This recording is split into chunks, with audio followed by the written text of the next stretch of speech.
Welcome to USA Global TV and Radio, where our mission is to provide education, entertainment, hope, and inspiration. USA Global TV and Radio connects you with experts and audiences all around the world every single day to help you succeed in business and to live a richer life. Visit us at usaglobaltv.com to learn about career and life-changing training and mentoring programs like the Listening Mentor. Subscribe to our newsletter to stay informed about our special programs and offers. Discover how you can become a guest on one of our shows or a host or producer of a USA Global TV and Radio show of your very own. That's USA Global TV and Radio, where the doctor is always in.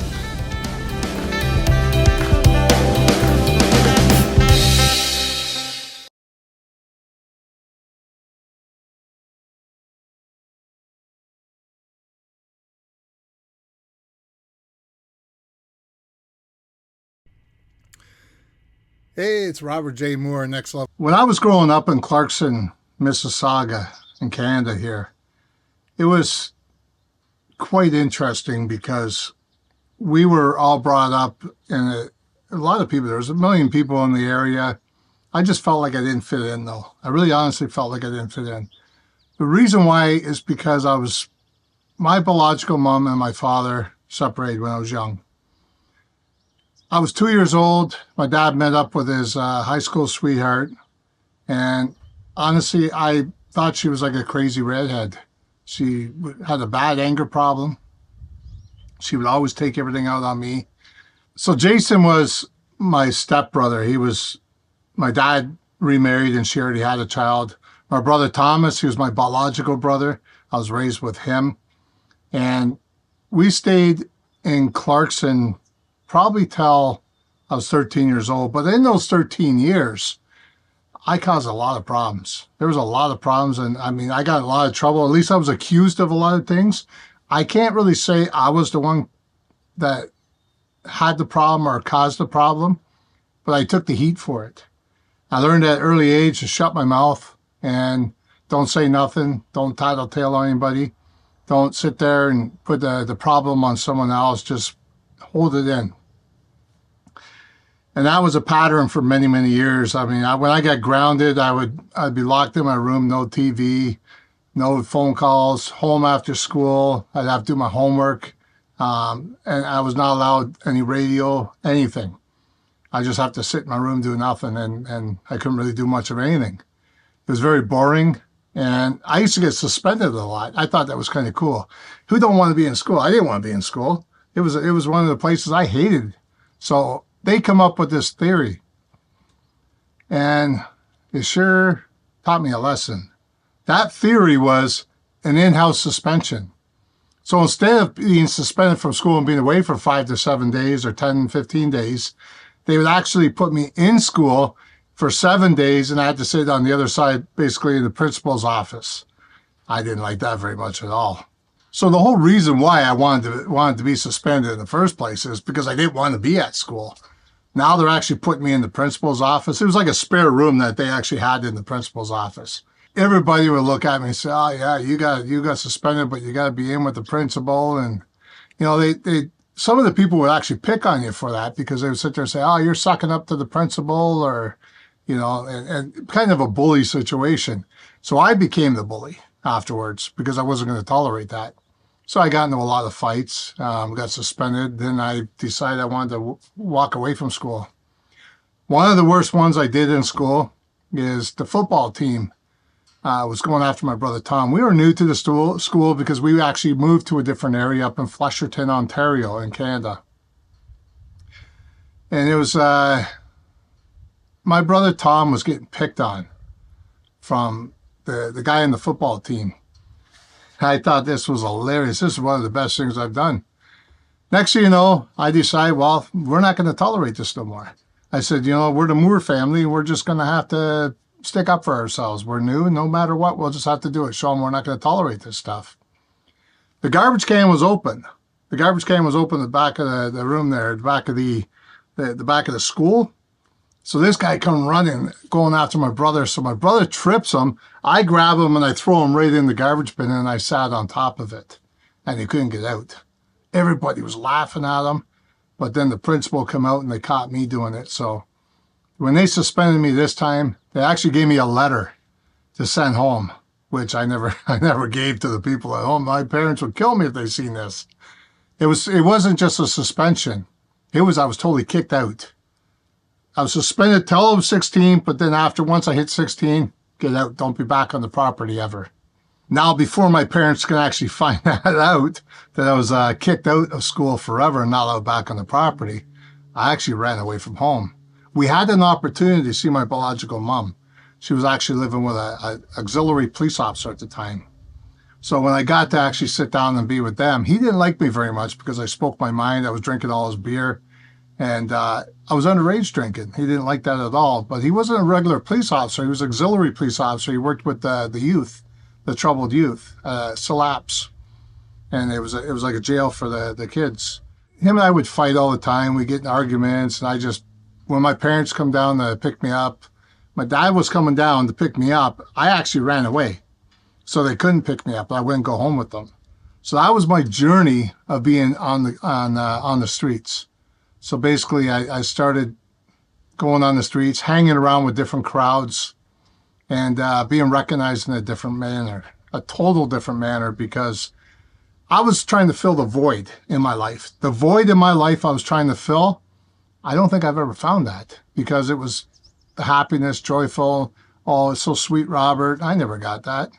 When I started running away from my dad and I didn't want to live with him no more, I was only I think it was 16 years old at the time.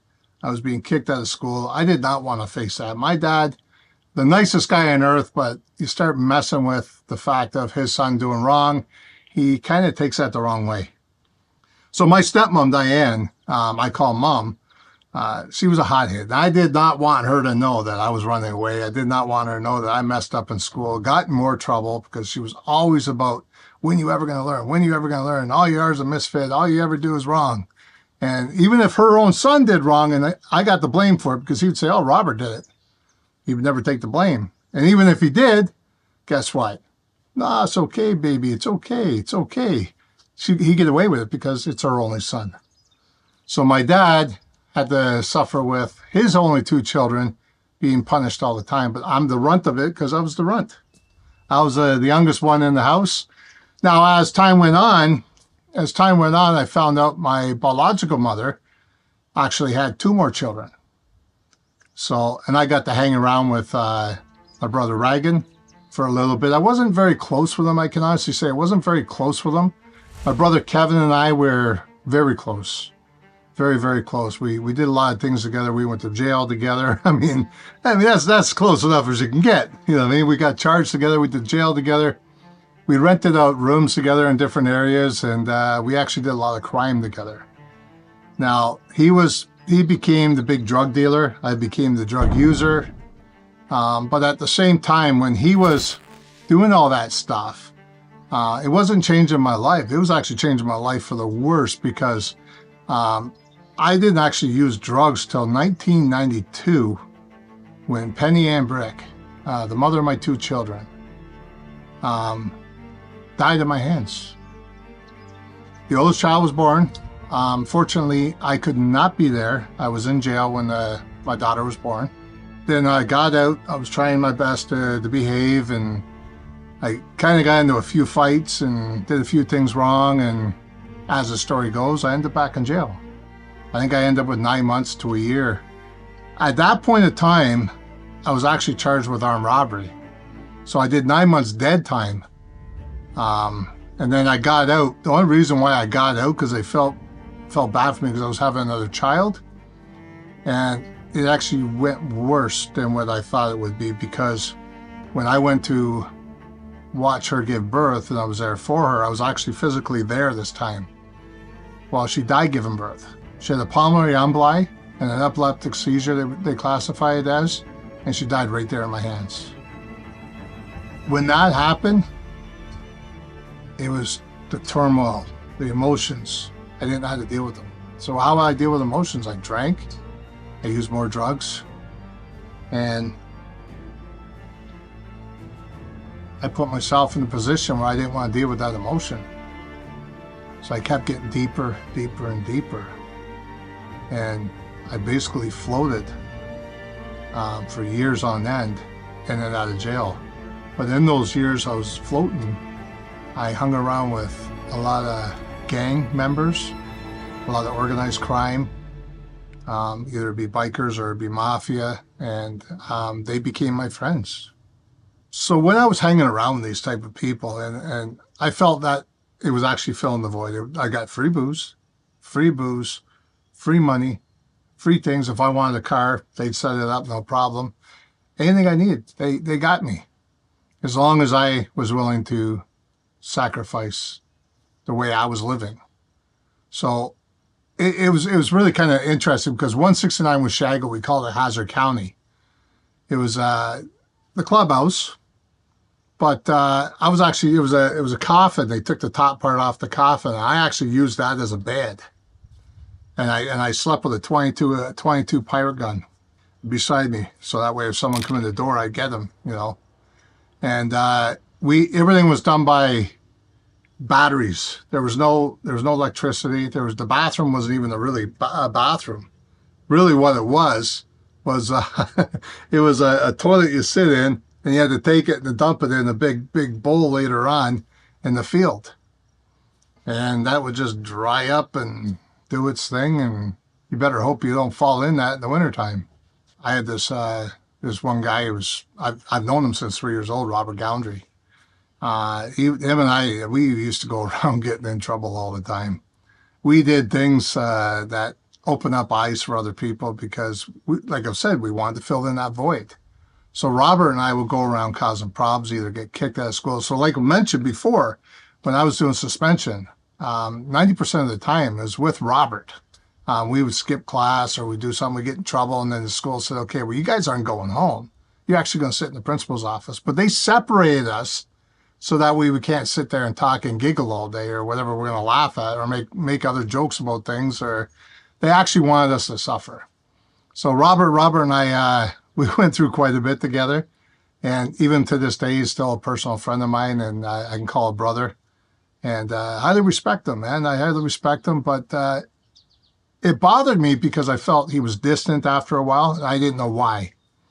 Later on, I found out it's because of my lifestyle. He didn't want to be involved in my lifestyle, and I can give him credit for that. I can respect him today for that after he explained it to me, but at the time, I couldn't understand it. I got my life, and I met my wife and stuff, and I got out of that shit, and I didn't want nothing to do with it. But I always said, if Rob cleaned himself up, I'd like to get back with him, and he did. I'm proud of Rob. He's come so far. Stuff we've done growing up, man. I remember chasing a girl down the street because she stole my hat and throwing dirt balls at a window. And Rob's passing me the dirt balls, and all of a sudden he passes me one with a rock in it. Well, through the window it went. The funniest part, I still laugh to this day, was the look on that girl's face, because she was making faces at us in the window. And, well, sorry to say, by the time we got back to school after lunch, the police were there to question both of us with our parents. And they weren't happy. They replaced a plate glass window that was about 8 by 10. And, well, about 2 weeks we didn't see each other because we were both grounded.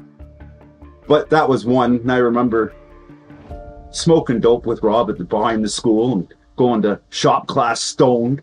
And teacher we had at the time, Mr. Davis, used to give us a magnet and a ball bearing to play with when we came to shop class stoned. And, well, we didn't mind because we were together. School, we used to smoking in the boys' room. That was our song. And every day at the same time, we met in the boys' room to smoke.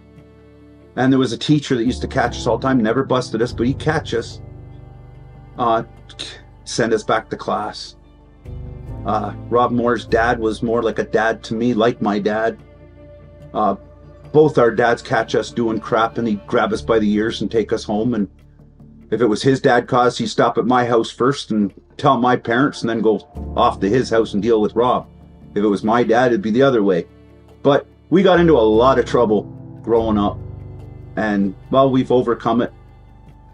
I had moved away when I was about 12 years old. My parents bought a house out of town in Guelph. For about 2 years they lived up there, so we were separated then. But when I came back, we got right back in together again, and that's when we were skipping class and smoking dope and doing all this stuff. Our lives were living the same way, and I was going the same way as he was. But when he moved away, I kind of got away from that. I still smoked the dope, and I still skipped school, and I still got in trouble. But then I met my wife, and I settled down. I stopped smoking dope, and I stopped drinking as much. My wife, I say she saved my life. I was drinking myself to death until I met her. But I met my wife, and I settled down. I had my daughter, and that's when I put my life together, and I'm a family man. I started working full-time on a regular basis. I did this and that. I got myself in trouble too. I went to jail for 8 months. I was in the wrong place at the wrong time. No, I wasn't, but I got caught. I did my time. When I did that, I'm like, I'll never want to do this again. And I straightened up when I came home. I started driving trucks shortly after that, and I ran into Rob shortly after that in Hamilton. I got lost. I was in the truck and I got lost. I was sitting at a light, and some guy yelled at me, "Hey, you got a cigarette?" And I gave him a cigarette, and all of a sudden it was Robert Goundry, and I'm like, holy crap. And we just got talking. He gave me his phone number. Well, I knew he was into the drugs. You could tell by looking at him. And I had heard the stories from other people, because I still lived in Mississauga, that knew Robert, and they told me what he was into and stuff like that. And he's like, "Here, you take my number, give me a call." And I kept his number. At the end of the day, I looked at the empty cigarette pack. I wrote the number on. I'm thinking, I don't want nothing to do with that. I threw it away. And that's when I told myself, if he ever gets clean, I definitely like to hook back up again. And I never called him. And it was a couple years later, I got a Facebook message. My wife told me, "Hey, guess who got a hold of you? Robert Moore." And all I thought is, oh God, it's the last thing I need. But I checked out his Facebook profile, and he had been clean at that point, I don't know, about a year and a half. And we hooked back up, and we've been talking every now and then regularly. I'm like I've said it already, I'm proud of Robert. He's come a long way. If I had to give Robert advice, go back in time to the younger Robert and give him advice, I don't know if I could give him advice that he would listen to back then. Because I don't think I would have listened to it either. I know I didn't. I know my dad had given me advice. My uncles, everybody had told me about stuff I was doing. I shouldn't be doing it, and this and that, and I didn't listen. That's just kids, right? I think life could have been different if he did stay around. Like if he hadn't moved up north, I think maybe I might have kept him out of trouble. Maybe he would have dragged me into it with him, and we'd both be sitting there making a story today about how we recovered and everything else. But I can't say. I don't know. I don't have any advice. What I'm most proud of, I don't think I can pick any one thing. He's done so much. He's just come from one complete end of the spectrum right to the other end, and everything in between. I'm proud of all of it equally. When my wife died giving birth, she gave birth to a beautiful baby boy named Jeffrey. Very healthy. He was underweight. He was in an incubator for a while. But I did not have the chance to raise him because of my lifestyle. It bothered me, but at the same time, my Aunt Fran, my dad's sister, she was a registered nurse, and she would actually be registered as daycare. So she actually got custody of him and started raising him. Now, I'm honored because he was actually raised under my last name, Moore. Kept the Moore name going, which was an honor. But he was slowly getting into trouble. He didn't know who I was. He didn't know who I was. He was always calling me Uncle Robert. It would bother me. I said, well, why doesn't this kid know I'm his father? You know, like, who's not telling him something here? Let's get to the point. When Jeffrey figured out who I actually was when the fact that he was talking to Fran. I think he was probably 12 or 13 years old. I can't say what year, it was he was older. That's all I can say is he was older when he found out.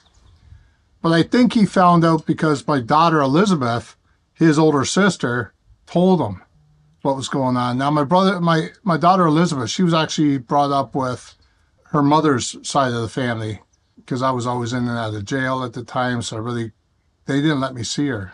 They didn't like me very much, which I understand. I mean, who wants to have a criminal laying around and you possibly could be taking something to the pawn shop so you can have his next drink or drug. So my Aunt Fran was very close to me. She was very firm about the things I could do in the house. Firm, like, hey, you can't take your son out, can't go down the street because, I threatened quite a few times. Hey, listen, you keep this up, I'm just going to take my son and go somewhere. Where the hell was I going to go? I had nowhere to live. Right? So, I mean, it kind of bothered me. But at the same time, tough love had to play a role because of my lifestyle. Everybody knew what I was about. I didn't hide nothing. They could see it in the newspapers, on the TV, on the news. I would escape from jail, or I get in fights in jail, or I get back in jail, or something stupid would happen, and they would say, "Oh, there goes Robert again." So, I mean, I did almost 17 years in jail, I will say. And there was 28 jails I was in, 42 charges. I'm not proud of that, but I wouldn't change anything from my past to make a difference today, because I'm very happy the person I am today, grateful for what I had to go through to be the person I am today. So I got to say, one thing I find funny is when I phoned down to my Aunt Fran's house one time, I was talking to my cousin Julie and her son.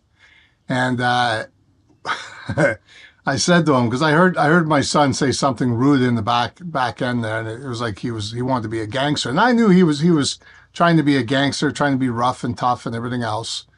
And I said to Julian, I said, hey, listen, you know what? I'm going to come down next week. I'm going to take Jeffrey in the backyard, and I'm going to see who the gangster is. He goes, what do you mean? I said, the first person out of that backyard, he's the gangster.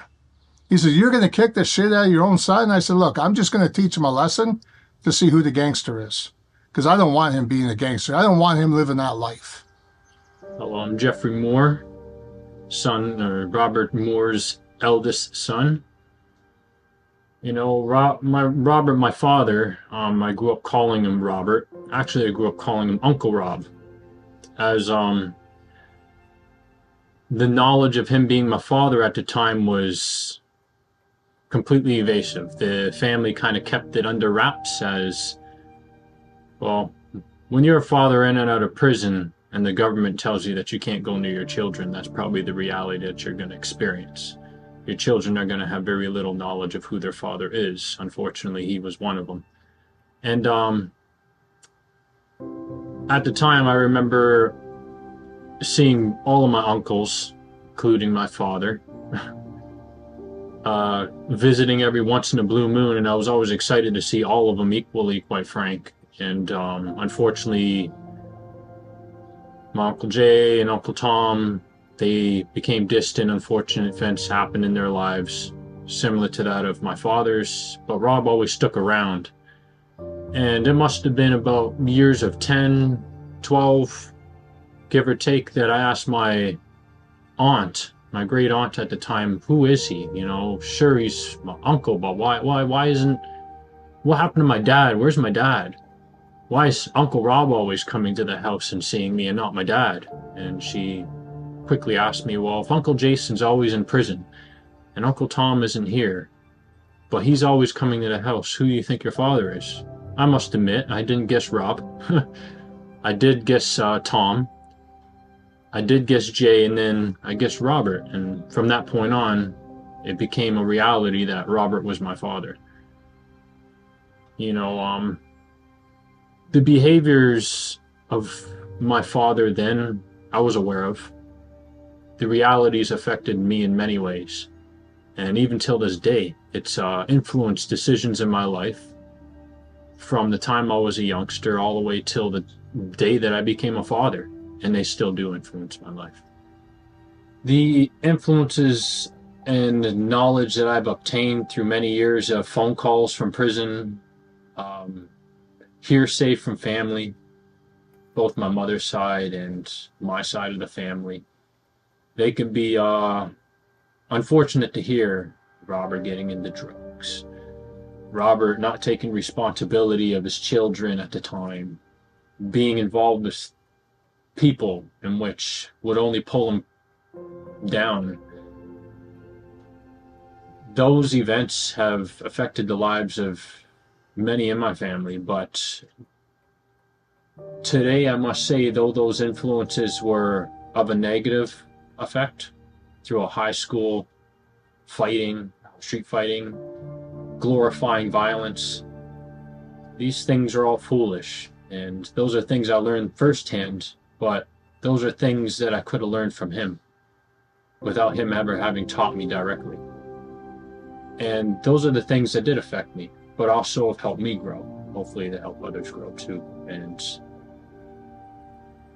I'm proud of who he's become. You know, he's grown in more ways than one. And how he chose to upset standards and surpass expectation, he should look himself in the mirror and be most proud of himself, most importantly. Because when you remain the same, you receive the same. To change who you are, you're bound to get something in return that's far different than what you were continuously receiving. If the best advice I can give to my father would be keep growing and do the best you can to raise your youngest into the man that you hope that you can mold him to be. And that's better than who you are.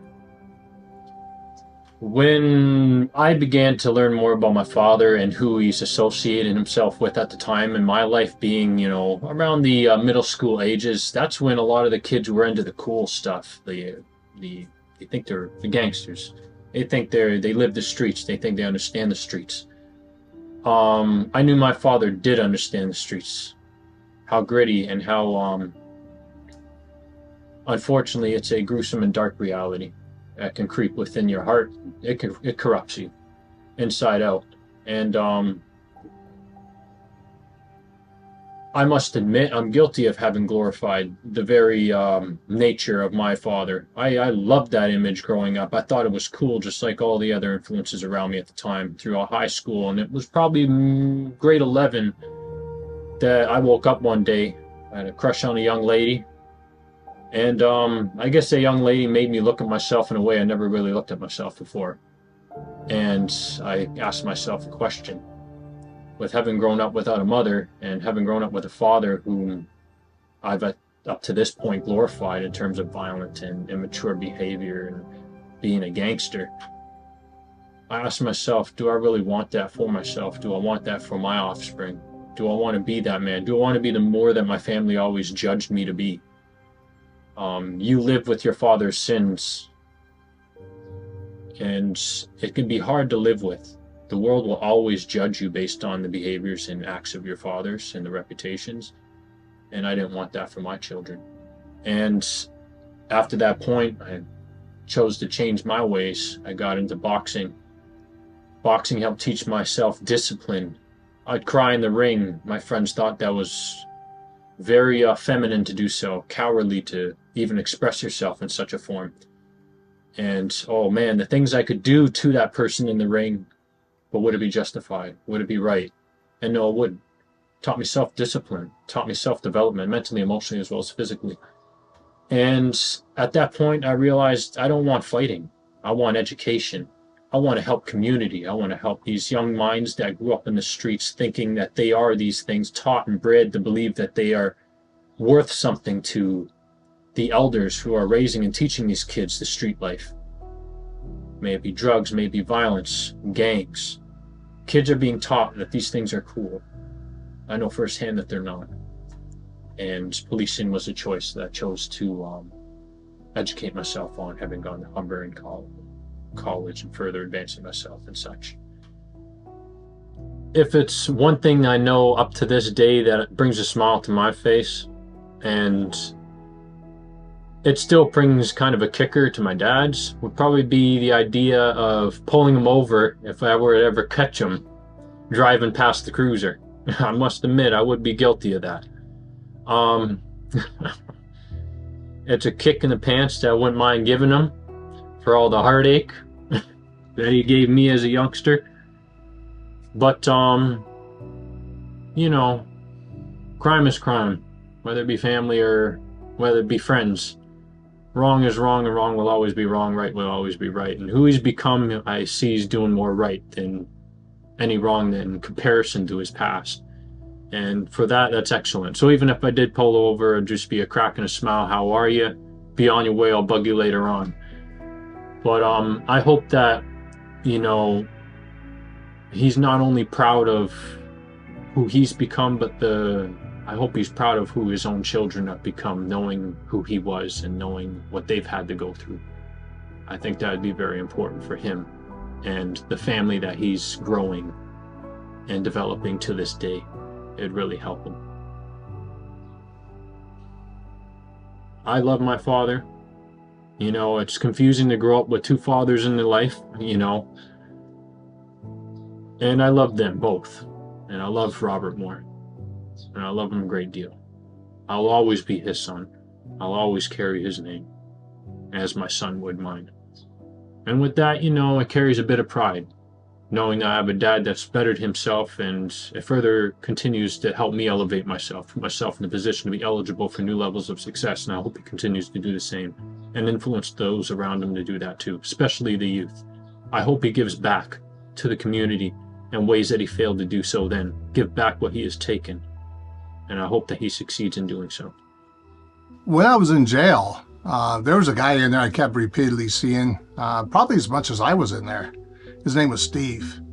And him and I became really good friends inside the jail there. We do things together. If we got into a fight, we both get into a fight and help each other out to make sure nobody jumps in or whatever. We keep six for each other. We'd smuggle cigarettes in or dope in or whatever we need to do. You know, because it's all about survival when you go to jail. And it's all about, you know, like I used to call gladiator school because everybody has to show each other who's boss and that. But I was always hanging around with, because I was at the early ages of jail, I was always hanging around with the people that were the servers. The servers are the ones that actually control the range. They're the ones that give you the extra meals. They trade off your canteen. Now, your canteen happens to be when you have money, you get to buy your chips or your chocolate bars. At that point in time, you could buy your cigarettes, and it was Daily Mail. We were smoking the Rolios. Now they don't have tobacco in jail. But he used to be the kind of guy that would be there for me. He actually set me down the one time and told me maybe it's time to settle down, man. It's getting out of hand. So you're going to end up killing somebody. So my name's Steve. I've been, doing, painting for probably the past 17 years, just running the business. Got into a little bit of trouble when I was younger. It was a little bit of car theft, fraud, things like that. And, kind of started to go down the wrong path. But as I got into the system, I had a situation come up. There was a location, and which I'm not going to name, I got locked up one time again for car theft. And as I was going into the being brought into the prison, they asked me, do you want to go into PC, which is protective custody, and I asked why, and he seemed like he was a little bit embarrassed. He said, it's a little white in here. I said, okay, well, I recognize, what you're trying to do for me, but probably not a good idea.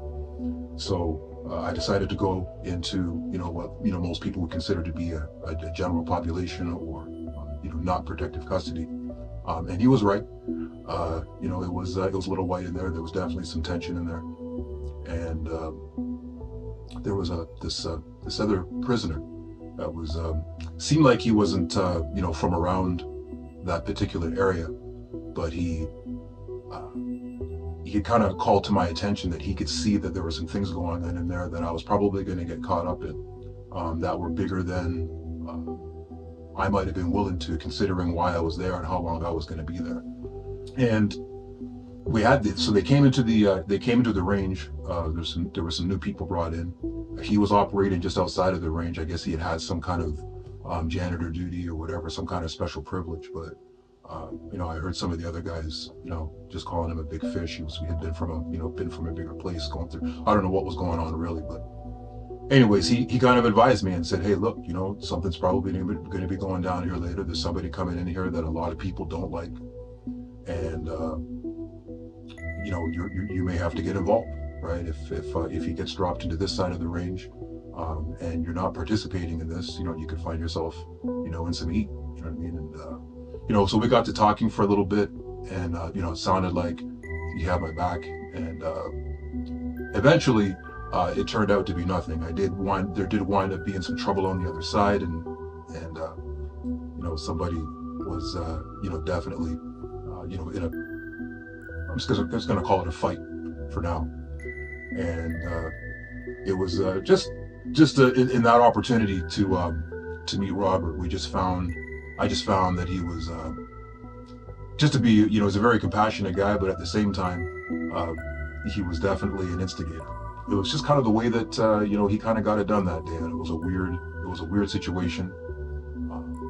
But I kind of felt like he was somehow doing some kind of good that day. So I've never forgotten it, and I've tried to we've been friends since. It blows my mind actually, because sometimes I know for myself I've surprised myself and dug very deep to try and find that better part of myself. And one of the reasons I haven't forgotten Robert is because he took that step. He dug really deep, and the things that he's doing today, it's very moving. I'm watching him impact thousands of people's lives. I see some of the people that he knows that he's connected with, and that he's networked with, and he's ultimately become the kind of leader that you would want to follow. So, what advice would you give to a younger Robert, knowing where he is now, but not knowing that he would get there? Well, from what I could see, I would have just said patience. There was always an intensity that did cause a little bit of trouble, but you could tell that it was an energy that could be used in a better place. And it was just a matter of time and patience. So if I was talking to him, if I had more understanding of where he was coming now and how bad he wanted to get there, back then I'd be saying, Robert, be patient, take it one step at a time, and don't lose your cool over this, because that's the path that's meant for you. So it sunk in with me when Steve said you need to straighten out your life. I would say not fully, maybe 30-40% of it. Because I was still, my mindset and my actions were always there. My behavior, I was a very angry person. I hated fighting with a passion, but I did a lot of it because of my size, and I was my voice, and I used that to intimidate people, I guess. And here's the thing. When I kept going in and out of jail, I finally wanted to get the help. So I finally put myself in detox. Now, when I put myself in detox, here's the thing. Going in detox, I must have went in there 50 to 60 times, all because I just wanted to get sober for a week and get healthy for the week to start over again. Well, finally, this time I actually went in there. I said, I want to go in and get the help I need. So I went in there to get the help I needed, and I was truly, truly serious. When I called the hospital for a crisis bed, they accepted me. But I was on the bus on the way into the crisis bed, and I actually conned someone out of $20 on the bus because I heard my friend was just got out of jail. And I said, well, I got to have one last drunk before I go in. If I'm going to quit, I might as well do it right. And that's the old alcoholic way of thinking. Next thing you know, I got off the bus and I was starting to walk down to the beer store, and I was talking to myself like I am right now, but to the camera. And I said some things I guess someone else overheard, and it was like this little girl said, he needs help. I never clued in. And all of a sudden, 2 seconds later, it's like, wow, she said I need help. So I turned around, went to look for her, and I didn't see her. But I went to the woman I thought she was with, and I said, ma'am, where's the little girl? I want to thank her. She goes, I don't have a little girl. I don't know what little girl you're talking about. So to me, that was a sign. There was no little girl around, not whatsoever. It was, I don't know how to explain it, but I'll just keep it that way. And it got me into the hospital. And once I got in there and they started doing the reports and I got myself in the detox, they said, "Oh, we've been waiting for you." So I finally got in there, and it was a miracle that happened because they offered me, they said, "If you're really serious this time, we normally never ever do this." They called the welfare system and they said, "Listen, will you pay for his stay at the detox for 3-4 months?" And they said, "If he's serious and signs a paper saying he's serious and really wants to get the help, we will do it." And that was the first I've ever heard of that. I've never heard of that before. So now that they gave me the opportunity to stay there 3-4 months, it gave me some extra thought. I said, "Oh man, I kind of put myself in a jam here because my typical routine would be stay there a week." You stay there a week and then you get very healthy from eating a lot and then sleeping quite a bit. You're over the withdrawals and then you go back out using. Well, at this point in time, I changed that because I actually phoned all these different places to get in. And now they told me it's going to take 3-4 months to get me into a proper detox place. Not a detox place, a proper recovery place where I can get the help for my anger, my drugs, my alcohol, and the way I was doing things, my thought process. So I said, okay, so I just kept calling everyone. And the one I really wanted to get into was in Aurelia. And that was 7 South Treatment Center. But at the same time as I wanted to get in there, I made that the last call. I don't know why. I think maybe because I was scared. I really wanted to go into that one. But at the same time, I was actually scared to hear, okay, come on in. So when I did call them, and it was honestly the last one on the list of all the ones I called, and the lowest one before that was 2 months. I had to wait 2 months before I can get in there. Now I'm thinking to myself, what am I going to do in 2 months in this detox center that's going to help me out and keep me sober without just walking out the door and going to the beer store? So here's what happened. I called them and they said, "Can you be up here on Tuesday?" This is a Friday I called. They said, "Can you be up here on Tuesday?" They said, "Pack your bags, bring all your bags with you, be ready to come in just in case, because we have an opening. If we accept you, you're in on Tuesday." So I went up there on the Tuesday, and it blew my mind because they accepted me right away, but they did mention that they could see that I was a very agitated person. And I wanted to make it look worse than that because I wasn't agitated. I was angry. I was an angry person. So what I did was I wanted to show them I was angry. So I guess I was fighting with the people in there, right? All the other people going for treatment, I was getting mad at. They actually pulled me aside several times. We did anger management separately, and you're only supposed to stay in there for 2.5, 3 months. I was in there for almost 5 months because of the fact of how bad the bad shape I was in. I didn't think there was any cure. I honestly didn't think so. I lost hope.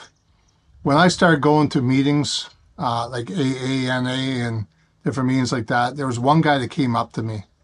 He would tell me, he said, "Listen, you need to report to someone. Who's your sponsor?" And I said, "What do you mean? What is a sponsor? What is this stuff?" He goes, "I mean, what do you report to?" I said, "I got probation on, so I report to her." He goes, No. He says, in a program like this, you want to talk to someone that can help guide you through the different steps." And I said, "I have no idea what you're talking about." So he just pulls out a piece of paper, writes down his phone number, and says, "You call me every day at this time now." I'm thinking, well, who the heck is this guy? To find out, he's an ex-biker. Right? He was an ex-biker, so he says, "Listen, you can't pull the wool over my eyes. I've been there and done it." He says, "You know what?" And he looked rough. He looked tough. But at the same time, I mean, we almost went around back several times because I was just so angry. It wasn't that I feared him or I didn't fear him. It was just I was so angry, I just didn't care. He got to see that I was that angry. We just got right to work with, okay, he forgot about the anger, he just let it go. He said, "Look, I know you're angry. I know the fact of what you're going through. I've been down there. I've gone through it myself." He says, "I just don't want you to lose control and end up back in jail. And the back the same way you were, or use that anger to get drunk or stoned or something because it's an excuse. It'll be an excuse to go back." And I told him, I said, "Listen, I'm very serious. I just don't know how to go about doing it." So once we did 1, 2, 3, the steps in AA, like step 1, step 2, step 3. He says, okay, now let's go back to step 1. I said, why? I said, aren't we going to do step 4? He goes, no, you didn't do them right. So he made me do them like 4 or 5 times. He wanted to make sure I was ready. So when I actually did go through 1, 2, and 3, 4, he didn't actually go through number 4 with me. He had another guy sit down with me to go through number 4. And that's a moral inventory of yourself. And I'm going to tell you, I was tear jerking all over the place. I'm talking, I had snot flying all over the place, tears all over the place. I'd weeping like a big baby. The stuff that was coming out of me, I couldn't believe it. And the guy looks at me and says, that's it? That's what kept you drinking? I'm thinking, pardon me? You that's what kept you drinking? That's it? So when this guy actually says that, I look at him and I honestly, I want to backhand him something fierce. But I'll be honest with you, it brought the sense what he said, because when he looked at me and said, that's it, he goes, do you realize other people go through 10 times worse and they're sober? He says, yours isn't that bad. He says, yeah, you had a few things happen in your life and this and that and this. But he says, let's be honest. There's people who've been through worse. And that's what you need to focus on, that yours isn't as bad as others. I said, that's true. That is very true. So that led me on to when I was in the treatment center, I got to see my probation officer, Tamara. She didn't believe me at first. I felt very uncomfortable at first talking to her, but soon to realize she was a really solid person, actually. So my name's Tamara Williamson. I was a probation officer back in 2005, 2006 when I first met Rob. My sessions with Rob were loud and enthusiastic. Rob would come in and he would quote the big book with page numbers and would tell me about the steps in AA and where he was. And he was very clear about his recovery. I had the pleasure of meeting Rob after he started his recovery. The very first time I met him, he came into my office, declared his sobriety very loudly and very enthusiastically, and he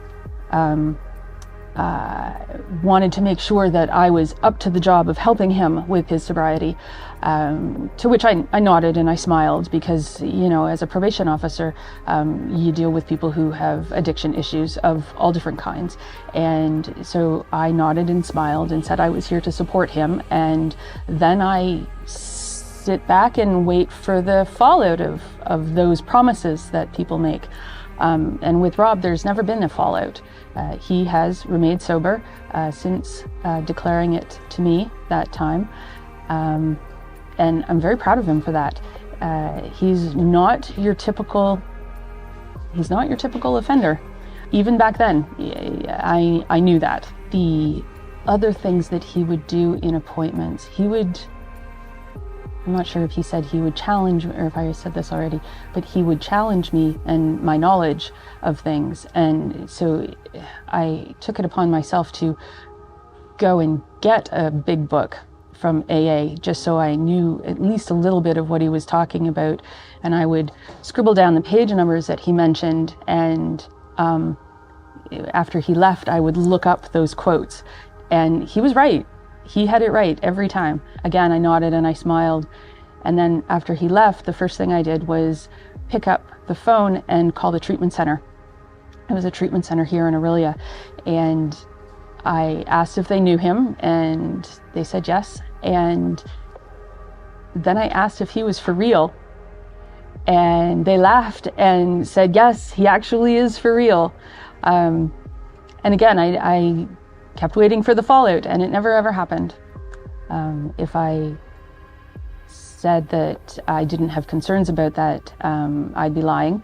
But once I got to know Rob, he was reporting about it probably every 2 weeks at that time. High-risk offenders reported every 2 weeks. The more I got to know him, I realized that him falling off the wagon or relapsing in any way wasn't going to happen, at least not with the drugs or alcohol. It was going to be with his anger. And I remember talking to him about that one day, and it's almost like the moment that I expressed concern about it, he was challenged by that, and that's never been a problem either. So as a probation officer, we go through all sorts of safety protocols. My office was hadn't been renovated yet in our bigger office area. So my office was tucked in around the corner at the back. And my desk, for every probation officer, your desk and your chair are closest to the door, so that if the offender gets upset or starts to come at you, you can get to the door faster than he can. So all of our offices were like that. And I remember that Rob thought that was a really big deal, because he'd been in probation offices before, lots of them, and he had never seen that setup before. It was probably around the time when we were starting to take our personal safety a lot more serious. Most people relapse 4 to 7 times before they get it right. And so I just did what I normally do, and I'm here to support you. Whatever you need, if relapse happens, then we'll figure it out from there. No judgment, because relapses happen, and it never happened with Rob. I was concerned about his anger. And we talked about that. When I expressed it to him, it's almost like I put up another challenge for him, and so he didn't relapse in anger either, which was good, because he's huge, and relapsing in anger could have gone very, very badly. It's still unreal that he has made so much of his experiences. As a probation officer, lots of people come to you and they've had terrible, awful, horrible experiences in their lives, and a lot of them focus on the fact that they were victimized, or that the system was in their way. But Rob was able to turn everything around. It's neat. A lot of people say, with hockey players or sports figures, you say, oh, I knew him when he was like 12 years old and playing hockey on the pond and stuff, and then he's in the NHL. Well, with Rob, I get to say I knew him when he didn't have a high school diploma. And he told me that he was going to go to the Adult Learning Center, and he was going to get his high school diploma. And he did. And partway through that, he set a goal to get his college diploma. And he did that as well. And then he went to university, and he figured out how to pay for all of this. He figured out how to write books. I had the privilege of reading his first book and editing it, although he didn't tell me at the time that he did text or speech to text. So as I'm editing it, I'm editing that, and it was those text to speech programs were in their primitive infancy, and so I did a lot of editing for that book, but it was worth it. I even took the photograph for the cover of that book. Followed Rob around one day and took photos. So I asked Rob one time why he wanted to get out of the biker stuff so early in his, not career, but early in his life. A lot of guys tend to go on committing crimes well into their 30s and 40s before they decide to kind of lay off. Rob wanted out early. He knew it wasn't for him. He knew it was not the way to go. I think there must have been some dissonance there, the conflict between who Rob thought he was and what he actually was. And he went with what felt right to him. And he got out. Rob was unique. Rob was different. He still is. He is still making something of himself, and he challenges himself all the time. It's almost like he enforces again, only this time he's enforcing on himself. He's always moving forward. always looking at the next thing to do. He's intense, right? So I think that's what drives him. He's remarkable. He has done remarkable things in his life. Rob isn't too good to be true. When people come at you that are larger than life and they have all these really grandiose ideas and plans, and especially when they're still in the midst, at the beginnings of the recovery, it's difficult to completely buy into what they're trying to do, because it's a new way of living. It's a new life that they're trying to lead, and it's exciting. And so he had all sorts of ideas, and he really was, he seemed too good to be true. And it turns out he wasn't. He actually is good and true. So I can honestly tell you that a lot of people will ask me, when going into recovery, what was my rock bottom? And at the time, I don't really understand I didn't really understand what that meant, to be honest with you. I thought, okay, well, how bad was I? Or, I mean, like, I was just thinking, like, war stories. I mean, when a drug addict or an alcoholic starts bragging about the stuff they did, it's called a war story. But when you actually physically look at it, and look how many times I went to the hospital or how many times I went to jail. I mean, I was in jail for an armed robbery, for crying out loud, attempted murders, for crying out loud.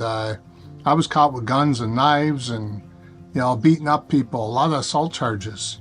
But I also got into a lot of fights, and I lost a lot of fights. I mean, the one I had 44 staples in my gut because I got stabbed by a 12-inch blade, and I was in the hospital for weeks on end. And I honestly hallucinated while I was in the hospital because they actually gave me Demerol, and then I guess they switched it to morphine later because of the pain. But then at the same time, they didn't know. I probably think they probably knew. I was actually having my brother come to the hospital to give me some cocaine, and I was actually putting that into the syringe that was already in my arm, and I was doing cocaine on top of all the stuff they gave me. I got lost in the bathroom for like 6 hours. I couldn't believe it. Another time, I mean, I got hit in the head with a hammer.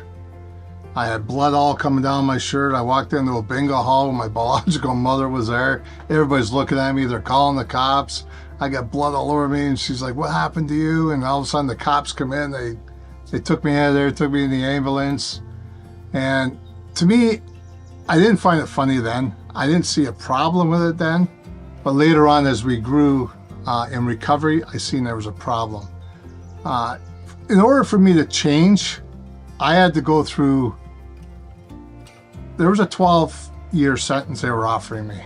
That 12-year sentence, straight, I mean, I've already done all these years in jail, 17 years, in and out, in and out. I didn't want to do another 12 straight. It started, I don't know, I just felt it scared me. And when it scared me, it was like, am I going to live through this? Am I going to actually go through this again? I just wanted away from this. So I actually prayed that day. I went to the bathroom, I prayed, and I gave my coat away to my biological mom that was there, my cigarettes, my keys. I said, I have a feeling I'm going. And right out of the blue, they said straight forward, we can't figure out what's going on with this case. We're dropping it, and we're just going to, as long as he pleads guilty to a breach. So I got 3 breaches for 30 days, and that was it. So that rock bottom, to be honest with you, accumulated from a whole lot of different things. I started feeling guilty of the way I was living. I felt sad because I couldn't give the proper parenting to my children. I couldn't be the proper husband to Penny that died. I couldn't be the proper citizen, get a proper job. And my dad was always worried about me. My stepmom was always worried about me. My biological mom was always worried about me. My brothers were always worried about me. But it changed me eventually. And today I can honestly say, I just passed the 18-year mark of being clean and sober. So my dry date is 2005, September 5th. So in recovery, I scared the shit out of myself. I didn't know what to do. I couldn't live. I couldn't walk down the road without having a shot of booze. I couldn't think straight. I didn't know I was so codependent. Let's put it this way. When life hit me 1,000 miles an hour, boom, in my face, I didn't know what to do. I used to run the drugs. I used to run the alcohol. I didn't know who to talk to. I didn't know what to do. So they set me up with the treatment center that I was with before I left. They set me up with not only the probation officer, I got to talk to an anger management. Brian Adams was his name. He actually is not the singer. Brian Adams is the counselor up in Arroyo, Ontario. And they also set me up with a counselor at the school. Now, what I did was when I went to get better, I wanted to do better for myself. I wanted to go get educated. I've always wanted to do something with my life, become someone. That was my dream. So I said to myself, I want to be somebody. Now, who can I be? I like to be Robert Moore. See, back in the day, I used to call myself Rob. That was a bad, bad boy, right? I called myself a real troublemaker when I was younger, when I was 13, 14 years old. Today, I call myself Robert J. with my middle name in the middle, Moore, because I changed the atmosphere of it all. So I go by Robert J. Moore now, and that's the reason why I do that, is because I don't like to be brought back to where I was, even though I live it every day when I talk about it on stages all across the world and everything else. But here's the thing. I went to school. Going to school was very, very tough. The first year of clean and sober, I got very sick. I don't know why. I don't know what happened. I ended up with bronchitis, pneumonia, and I was still smoking cigarettes. So I tried 10, 15, maybe 20 times quit smoking. The last time I quit smoking, it was really weird because what I did was it was a 15 pack of cigarettes. And I grabbed one cigarette, I put it up like this. It was almost like this one was a devil and this one was God helping me or something. Because I'd go like this, and I'd grab it out of this one, I'd crumple up and I'd throw it in the garbage. I did that almost with the whole pack. And I said to myself, well, if I was in jail and I wanted that cigarette, that tobacco, I'd roll it up, right? I'd roll it up and smoke it. So I grabbed my pop, and I poured the pop in the garbage. And then I said, if there's a God, man, please, I can't do this no more. I can't hardly breathe. I'm dying for a cigarette. I don't want it no more. I had enough. I rolled up on the ball on the bed. When I rolled up in that ball, 4 hours later, I woke up. That bed was soaked. I thought I peed the bed. It was just sweat, just pure sweat. And I'll be honest with you, from that day on, I've not had a cigarette. Because of that transition, my first year, it led into my second year. My second year of sobriety, I decided, well, I wanted to be someone, like I said. I didn't know who, so I went and get some extra counseling from the school. There was a Georgian college I went to. And they said, well, before you come to Georgian college, you have to get your grade 12. So I actually went and got my grade 12 at a learning center, adult learning center. I got my grade 12, then went to Georgian college. I got my social service worker diploma. And then I got McMaster University. I ended up getting my addictions degree. And in Lakehead University, I got my BA in psychology. Then I got my master's in counseling psychology. And later on, I got volunteer a year and all these different things. So I was really starting to get into the field of education. But I didn't do it to hang the credentials on the wall. I didn't want to hang them on the wall and brag about, hey, look at me, look at me, look at me. The way I wanted to do it is I wanted to incorporate that as learning and work with other people. So yeah, I was a therapist for 15 years. I was also a counselor for drug and alcohol counseling for 12 years. I was registered in Canada for both. So I did all that to learn why I was being the person I was. Not to sit there and brag about it or nothing. I wanted to show me the behavior I was using was for this reason, for that reason, for this reason. I wanted to understand it. So finally I got to understand it really, really well. And then all of a sudden I started doing a lot of volunteer work. And it allowed me to do like counseling and stuff with people to learn how to do it better. As time went on, I learned that, okay, well, I'm learning how to read these people really well. So it led into, I don't want to work with them as in a counselor no more. That was getting too hard on me. Some of the things I've talked about, some of the people I helped out with grieving, there was a lot of negativity I was helping people with. And it's hard on your body after a while, hard on your mind, your thought. So I decided to help people out with their businesses and coaching them. So when I transitioned into coaching other people and empowering their businesses, it was really perfect because now I can look at the way they deal with things in their personal life, and I could help them with the transition themselves into building that foundation, building that structure that they really need to build that business. It's been estimated I've helped over 200,000 people. I can honestly say today I'm grateful and I'm honored. I'm well recognized. I've won a Guinness World Record for 126 people simultaneously signing at the same time. So my company, Magnetic Entrepreneur Inc., has been well recognized all over the world. For that reason, and not only that, I've also been a part of 201 books, which I just completed. And I had a publishing company, which I published them myself. And empowering other people is amazing because you really get to see the in-depth of someone else. You really get to see what they're going through. So I'm going to recommend if someone has a resentment towards someone else, now I'm going to say it very unpolitely. I'm going to say if you want to know what a resentment is, it's a grudge that turns into something very, very negative that you can only feel. So if you're the only one that can feel it, that's like pissing down your own leg. You're the only one that can feel that. So what the best way to do is do something nice for that person without saying anything. That will help take away that negativity towards that person. And I've done that many times, or I'd sit beside the person and just, bite my fingers, because I don't like the person, but I'd sit beside the person and just listen. So I've learned through all the education, empowering other people not only empowers them, but helps me a great deal too. I've had the honor to work with a lot of students, a lot of different ones.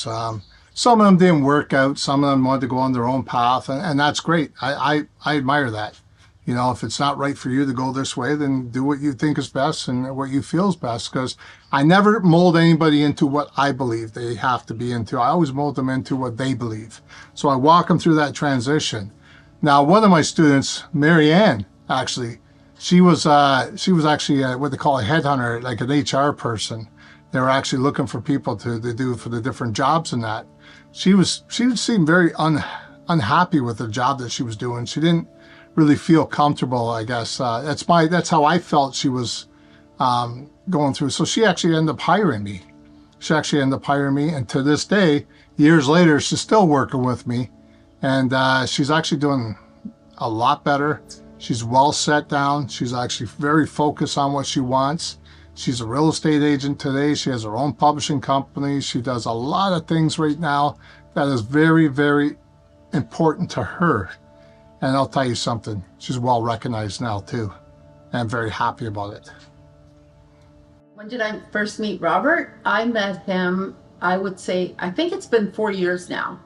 It was just before COVID, or maybe it was just at the beginning of a start of COVID. Yeah, I'm going to rough it at about 4 years now. 3.5, 4 years, yeah.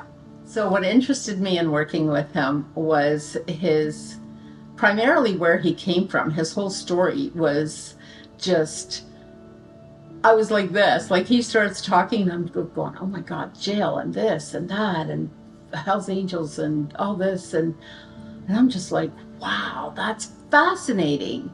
And I love it. And all the drugs and all the alcohol. And now he's sober. Like those are big deals. Like I know a lot of my clients are ex-alcoholics, and that in itself was tough to deal with. But to have the drugs and the jail and the alcohol and all of this terrible, that's a terrible way to have to grow up, right? But it taught him pretty much everything he knows, and that served as a really great foundation for him to learn and to also get inspired to move forward and to overcome all of this. And I thought if he could overcome this, then he can definitely help me. So why I needed coaching is I believe we all need coaching. So I'm never without a coach. That's never going to happen. I think we all do. But when I found out that he was a coach, and he made me right. He made me right. Like he made me right. Nobody in the world ever made me right. Like you couldn't make me write a page of something, let alone an entire chapter, let alone 21 chapters. Like it was, and I thought, and it was funny because he would say something and I'm like, okay. And I'm like, I'm not really that obedient usually with people. I don't usually let people tell me what to do. I'm a little bit like him. And I thought, oh yeah, this dude's a little bit like me. He's going to understand me. And he went through crap. And now he ended up in this really awesome place. You know, he's got a ton of kids, a great family. He's got, I don't even know how many awards he's got. He gets a lot of recognition. And I thought if he can do this for himself, he can for sure do it for me. And I was intrigued by some of the stuff that he had. I didn't even know what branding was. Like I didn't understand. I knew a little about it, but I remember my friend, she's a mortgage agent, and she hands me over her business card and she goes, oh, here, this is a part of my branding. And she had some very expensive business card made out of silk. And I'm like, that's branding? And then I hooked up with him and he really showed me what branding was.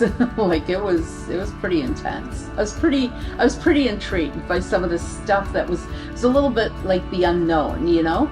And I thought, I'm old. I've gone through some stuff. It's time to have some fun with my branding. And I reached places that I never thought. I wasn't even aiming for these places. 100,000% I would not have a publishing company. I would never ever think in a million years I would have a publishing company. I don't think I would have 7 books under my belt. I don't think I would have committed to a series of 12 books. Self-empowerment reset, 12 books. Like I just committed to myself one day. I definitely wouldn't have ended up on Forbes magazine, in Forbes magazine, and also USA Today and Maxim. Those probably wouldn't have happened without Robert. I don't know what venue I would have had to take to try to get there. I never even thought I was going ever to be there. I probably wouldn't have a podcast. Not that he encouraged me so much to have one or that he pointed me in that direction, but he built me up to think that I could do things like that. So Robert has been there, done that, empowered people to do the same, and keeps doing it and doesn't give up and keeps training himself and keeps moving forward and does things and surprises me on a daily basis. And you also don't know what's waiting for you. And it's going to be awesome. That's all I know. He's going to listen. He's going to, he's going to listen to what you say is important to you. Like I always used to say, hey, I love Oprah. I would love to be like another Oprah, like, oh, the podcast, maybe a TV show, this and that. Acting, not really my thing, singing, not my thing, right? But writing, I always wanted to write. And I think I wanted to write because everyone told me I wouldn't be able to write. And so I'm just like, wow, even my friends are like, so you have 7 books? I remember my friend's son's wedding. I was there and he got a little bit drunk by the end of the night. And he goes, hey, you're a celebrity. You're an international best-selling author. And I go, I am. And he goes, you're a freaking celebrity. And I go, thank you. That's nice. And I never really thought that anyone would say that to me ever for any reason. And one day I went to here in Toronto, I went to the home show and I was sitting there at a booth talking to someone and a lady came by and she goes, hey, I know you. You're on TV, right? And I'm like, I thought she was talking to the other girl, and I go, TV? Not really. And she goes, yeah, you're on TV. I know I've seen you before. And I go, maybe social media, maybe my podcast, but yeah. And she goes, but yeah, you're on TV. Yeah, that's where I saw you. And I'm like, oh my gosh, this is so weird. That's the reason. That's one of the reasons. And another reason is I now get to pass that along. And now I have learned, like I just did a conference the other day and I did it to help someone else. And I did it to help train someone else. Like how beautiful is that? That's part of my coaching now. So I get to pass along what he taught me and continues to teach me. And now I get to pass along to someone else and make someone else feel good.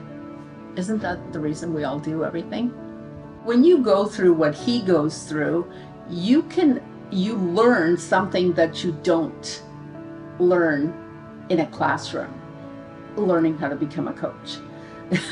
Like, that's lovely, but when you go through life and you go through the mud and you come out, are you kidding? That's amazing. That person is fascinating to me. So I could sit there and listen to him. I'll be like, holy smoke, you know. And then I started talking about my story, and one of the things that he did with me that I probably appreciate the most is I wasn't afraid to talk about myself. I had been up until then. I just thought, oh, nobody really cares. Nobody really cares about this. Like, who's going to care about my story? Who cares that I lived in Croatia and I lived through a war? You know, who cares that I spent some time in a bomb shelter? Nobody cares about that kind of stuff. And he's like, yeah, I'm going to talk about this. And then he talks about his story. And I'm thinking, well, if he can talk about his story, I can talk about my story. And if people are learning from his story, maybe there's someone out there who can learn something from mine. And that, it was fascinating, right? Like, again, you want someone with substance. You don't want someone who just went to some course on coaching and sat in a classroom and maybe at best did a few sessions with someone within the classroom, maybe 3 or 4 if you're lucky for the weekend, and now they're a certified coach. No, I want someone who went through it. Someone who went through it, and now he can pass it on to me, because I also went through it. I went through some other stuff, different stuff from him. Robert is really, really tough on me sometimes. When I push back, he pushes harder, and he pushes me to move forward, and I don't want to, and I'm like, so difficult. Just like we all have coaching clients, right? And then he just I don't want to say he tramples all over my emotions, but he doesn't really care about your emotions. He cares about your business. He's like, no, you need to do this. You need to do this. You need to do this better. This is how you do this. Why don't you know how to do this yet? And I'm just like, I swear I'm going to punch you out soon. I was doing a conference the other day, and I finally got to the point. He texts me and he's like, oh, you forgot to do this. You didn't do this. And I'm like, mm-hmm. And I was just like, yep, that's him. That's okay. He cares a lot about the business, though, and he does push me forward. So yeah, it's not always easy working with him. In recovery, sometimes you got the goods and the bads, and it took me a while, because I was an angry person, so it took me a while to get through the being happy, to see the light side of it. So one day I'm sitting there talking to this guy, and this was best friends with my coach. They call him a sponsor. I called him a coach because he's coaching me basically in my life to help me out. So he's best friends with him, and I'm just talking to this guy. I didn't know nothing really about him. I just knew his name was Jules. That's all I knew at the time. And it was absolutely hilarious because he looks at me and says, do you even know what I do for a living? And I said, no. I said, Jules, what do you do? This is 4 years after I got to know him. 4 years after. Check that out. And guess what he tells me? He told me he was a cop. I did not like cops. I did not like cops for the stuff that I was doing and stuff I was going through. I held them all responsible for what was going on in my life. And it was like that minute, right then and there, I knew that they were human. It was the weirdest thing. I didn't know that they were human before, like in that sense. I just thought they were just out to get me. But I learned that day, they were actually human. They were just doing a job. I was in their way of doing a job, and I accepted it. And I just thought that couldn't have been a perfect timing. Thank God I was accepting of that. My name is Jules McKenzie. I'm a police officer with the Rama Police Service. We police the Chippewas of Rama First Nation territory in Casino Rama. I have some previous experience with the Ontario Provincial Police in various locations around Ontario. I've been a police officer for 33 years. I met Robert probably around 2005, 2006 when he was at the halfway house at South Street in Aurelia. I'm a recovering alcoholic, and I've been sober coming up on 32 years.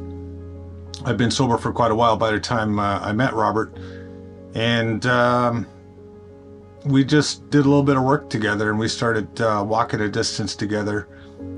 When we first met, he wanted to have a coffee with me, and I really didn't know what aspect of me he was interested in. When we finally did meet for coffee, I told him that I was a police officer, and he just about spit up his cappuccino or whatever it was he was drinking because he didn't realize that I was. He spit out his coffee and he says, "What do you mean, you're a police officer?" And I said, "Yeah, I'm a police officer. I've been for quite a while."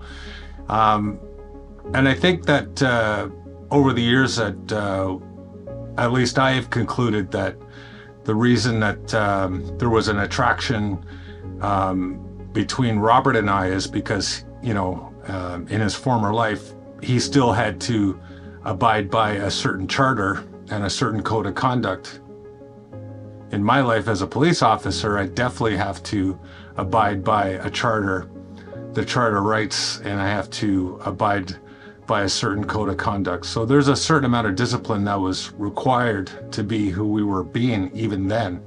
One afternoon, I was at work, and Robert calls me, and he says, "Jules, how you doing?" And I'm like, "Hey, I'm doing pretty good. How can I help you?" And he says, "I need you to do me a little favor. I need you just to pull my record. I just wanted to know what's still on there." So I thought, that's easy enough to do. So I pulled up his record, and I pulled up his record, and I pulled up his record, and I just couldn't believe it. And, you know, I was trying to be as polite as I could. I said, "Man, there's a lot of content there."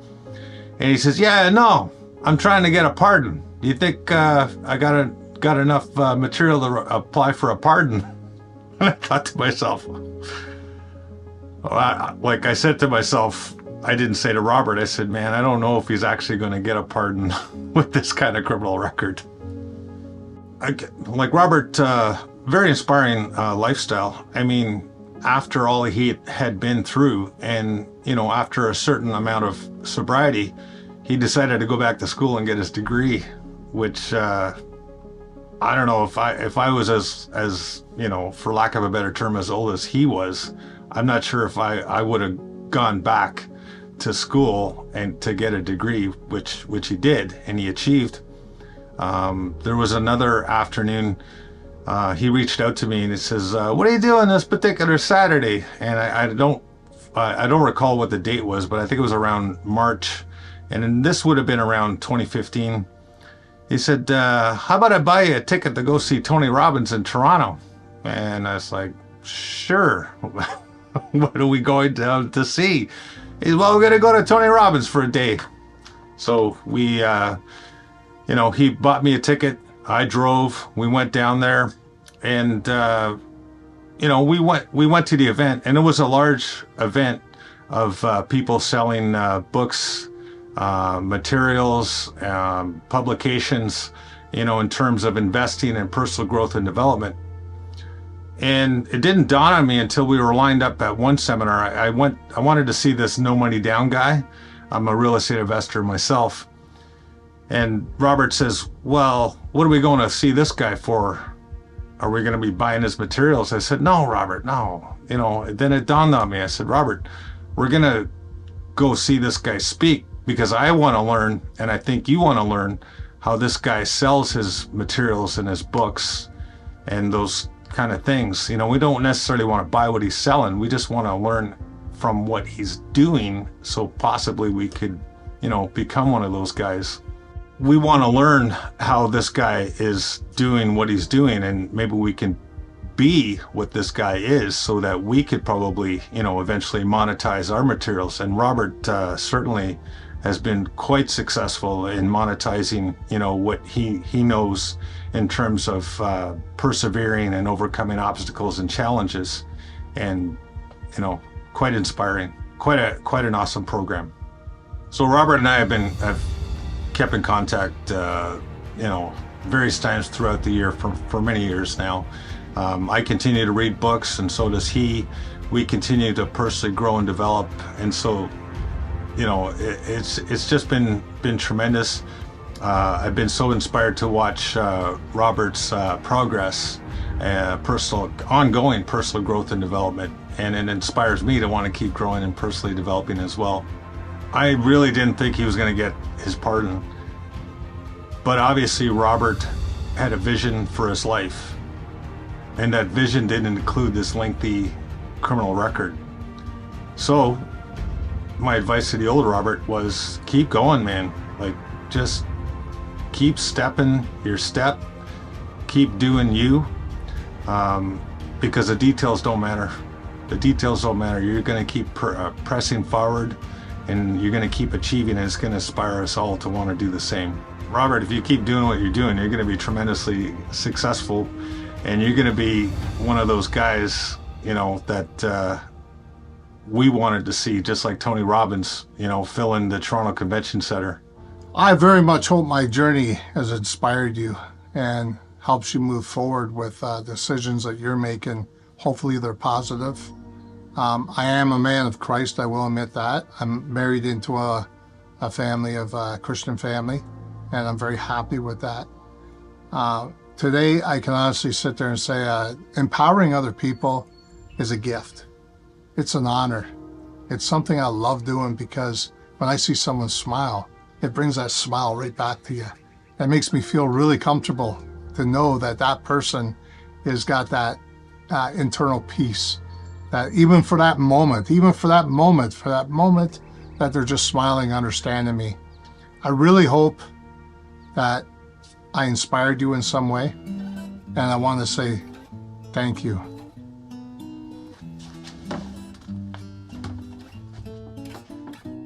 I've been a husband, brother, and a son. Called a friend to no one, on my own since 17, to make my way through shattered dreams.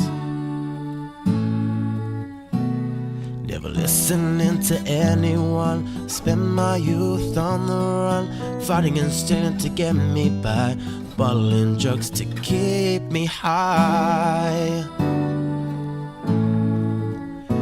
Everyone I loved died, betrayed, one of many mistakes I made, arrested and locked up in jail, another fool in a crowded cell. Just because you've fallen doesn't mean you fell. Put aside your past and love yourself.